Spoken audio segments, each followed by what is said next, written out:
Yes, it's a well-earned win. Credit to Catawba. We knew exactly who they were. We knew their, press and their chaos was going to give us some problems. It feels like it's our ninth straight day, and it took us a little bit of, grease in the wheel for us to kind of wake up. And a win is a win. I don't want to sound like an unhappy coach after a 24-point win, but got to get these guys. It's got to get them on the same page with who we are as a program. I just thought that our teeth wasn't there. In moments it was, but we can't play make-believe. And we're not going to play one team that's going to give us that. It's got to get tougher. That's it. Questions for Jahari?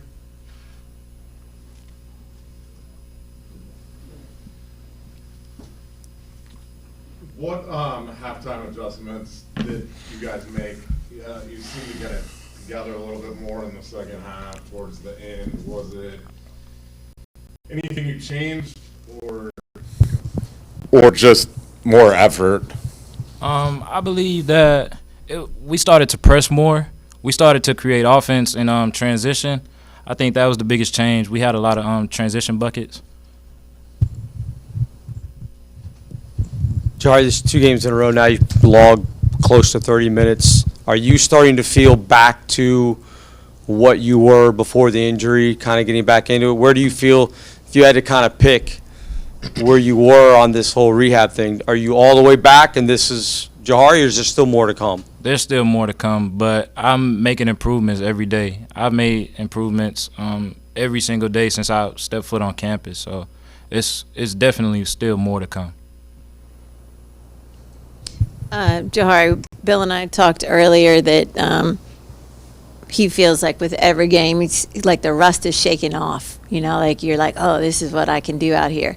Is that accurate? You feel like there's still more to come to get back to old, or are you just in a brand new place and I'm moving forward from there? That's definitely accurate. Playing for Coach Skin, he's allowed me a lot of freedom and a lot of trust.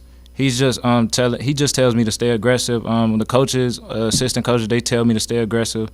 So I'm actually getting a lot more comfortable and just still working.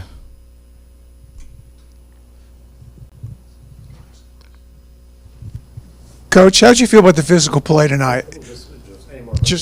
I'm sorry. Jahari, talk about the physical play out there today. Do you feel like it's something that'll get you prepared for the conference schedule? I definitely do. The full court pressing, I feel like it's getting me more in shape. I'm getting prepared for what's to come.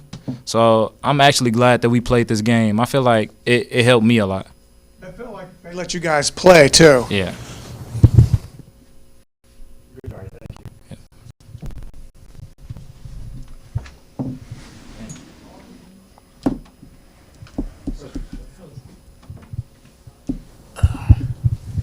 What do you feel like you can take away as kind of like something you guys learned from a game like this, where obviously knowing going into it, it wasn't going to count for or against you in any way? You kind of feel like you have like more freedom to do what you wanted, or was it, we can't let them hang around too much? Yeah, I mean, for 3/4 of that game, I'm not exactly sure how much freedom we had. It was a 3-4 possession game. Like I said, I think part of my frustration is really just trying to get the buy-in of everyone. I'm proud and happy for Styles because, his number got called and he was able to come in there and, he's, stayed ready over the last couple of weeks, even though things aren't necessarily in his favor right now when it comes to the minutes. But I've said it before and I'll say it again. There's just not a lot of separation on his roster. And, different games are going to present a different set of, problems and matchups and things like that. And I'm glad he was able to come in there and make an effort, but we can't play make-believe. No disrespect to Catawba. They came in there and gave us a fight, but the rest of our schedule is just going to be a lot tougher, a lot harder, and trying to gel 11 new guys to buy into kind of who we are and what this culture is about. It takes some time, and unfortunately, maybe some bench time as well for a couple of these guys to just kind of understand what that expectation is.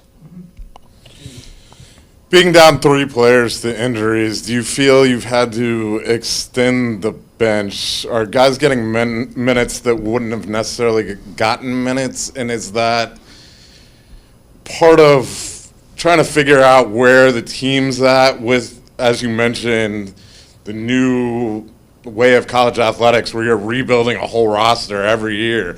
Is it, still early enough in the season where you feel like you're just trying to figure out who's who and getting them to play together? Yeah, that was like 6 questions in one. Goodness. As far as the bench, I mean, naturally, we've really got no choice. We've got 3 guys out right now, 3 guys that, are going to play starter-type minutes. Devin Booker's getting a chance to play minutes that, generally he might not get to play as a freshman, so I'm happy for him. We're having to just, play Conga because Conga's got an opportunity to be a really good player, and he's giving us different looks defensively. I think for me, the most important thing is really just trying to survive when you have those bodies down. The way we press, what we do defensively, is hard to do that. You've got really 7 or 8 bodies. If 1 or 2 of those guys get into foul trouble, now you're playing walk-ons, right? Just because we are down that many guys. If guys get tired too early now, second half is a completely different type of slugfest than it's supposed to be. And so just trying to pace our guys, I think that's the difference that you've seen in these last 2 games. And since I've been a head coach at George Mason, we haven't really had that type of an adversity from an injury standpoint. And so it has dictated kind of who we are defensively, just because we're not pressing, we're not changing things up, and we've gotten a little softer. And we're going to be able to change that once we get these guys back, hopefully here in the next couple of days and weeks. Tony, we were talking about on the broadcast tonight that there are a lot of times you guys seem to get pushed all the way out to near midcourt, 10 on the shot clock, you're trying to run offense from there. What was it that either you guys weren't doing or they were doing to kind of get you pushed so far out away from running your offense and having to do it from 45 feet? Yeah, I mean, I looked like a complete idiot out there today because I couldn't run any offense, to be honest with you. But, that's what they do. They pushed us out. And, again, it's a hard game to coach. It's a hard game to ref. The ref can't make every single call. But, again, when you talk about the personnel that we have missing, as good as Corey is, as good as Jahari is, those 2 guys I would compare them to, being like a Suburban and a Tahoe, whereas Braden, Fats, and Masai, they're like Corvettes. And so some of those pressure releases, when you have your true team out there, like, it makes things a little bit easier to run offense. But when you don't have that and those guys are gassed and, the other team is pressing and being physical, games do look like that. And so that's why for me it's not an ideal outcome the way we played, but I'm happy for these guys that they were able to go out there and just kind of figure things out. And the pressure is good for us because we're going to see some really good teams, some better teams that are going to apply that same pressure. And I think when we're healthy, this was a good dose for us to be able to just play different guys and give them minutes that hopefully will give them confidence because we're going to need these guys. Also, 50th win tonight in your career, fastest to 50 in Mason history. Okay. Any thoughts on that? Yeah, I didn't know they celebrated 50. Ask me that when I get to 100. Couple more years then, right? Yeah, a couple more years.